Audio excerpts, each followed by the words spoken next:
ചില സ്ത്രീകളുണ്ടല്ലോ, ആണിന്റെ ലുക്ക് കണ്ടിട്ട് ഓന മതിന്ന് വാശി പിടിക്കും.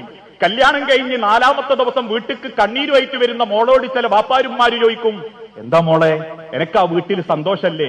ചില പെൺകുട്ടികൾ സങ്കടപ്പെട്ടിട്ട് പറയും, ഉമ്മ കാണാനുള്ള ഭംഗി തന്നെ ഉള്ളൂ, സ്വഭാവം ഒരു 5 പൈസക്കും പറ്റൂലമ്മ. മൂക്കത്താ ദേഷ്യം.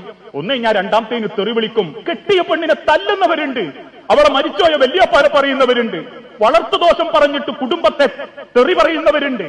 ഖിയാറുക്കും അഹ്സനുക്കും ലിനിസാഇക്കും, ആണുങ്ങളിൽ ഏറ്റവും നല്ലോനാരാ? അള്ളാന്റെ റസൂലുള്ള പറഞ്ഞു, കെട്ടിയ പെണ്ണിനോട് ഏറ്റവും മര്യാദക്ക് പെരുമാറുന്നവൻ. ആലോചിച്ചു നോക്കൂ, ഇന്ന് വിവാഹിതയാകുന്ന റഷ ഫാത്തിമ ആ വീട്ടില് അധികപ്പറ്റായിട്ടല്ല വാപ്പ കൈ പിടിച്ചെടുക്കുന്നത്. ഈ വാപ്പാക്ക് നോക്കാൻ കഴിവില്ലാഞ്ഞിട്ടുമല്ല, മറിച്ച് ആ വാപ്പക്കും ഉമ്മക്കും അറിയാം, കുറച്ച് കാലം കഴിഞ്ഞാ ഞാൻ മണ്ണിന്റെ അടിക്ക് പോകും, അന്നിന്റെ മോക്കൊരു കാവല് വേണം. ആ പ്രതീക്ഷയില 10-21 കൊല്ലം രാജകുമാരിയെ പോലെ കൊണ്ടുവന്ന ഒരു പെണ്ണിനെ എന്റെ കൈമലേക്ക് പിടിച്ചേൽപ്പിക്കുന്നത്. അങ്ങനെ ഒരു പെണ്ണിനെ കൂട്ടിക്കൊണ്ടുവന്ന് സ്വന്തം പൊരയിലിട്ട് കൈത്തരിപ്പോണ്ടും നാവുകൊണ്ടും ജയിച്ച അല്ല പറയാ, ഓൻ എന്താണ്? അള്ളാന്റെ കണ്ണിൽ ഓൻ ഇരുകാലി മൃഗം മാത്ര. കെട്ടിയ പെണ്ണിനെ കൈകൊണ്ടും നാവുകൊണ്ടും ജയിക്കുന്നോൻ. സ്നേഹം കൊണ്ട് കീഴ്പ്പെടുത്തണം, സ്നേഹം കൊണ്ട് ബഹുമാനിക്കണം. അവൾക്കും സ്വപ്നങ്ങൾ ഉണ്ടെന്നറിയണം. അവളെ കുടുംബം എന്റെ കുടുംബമായിട്ട് പരിഗണിക്കണം. അങ്ങനെ ഒരു നല്ല ഭർത്താവാകാൻ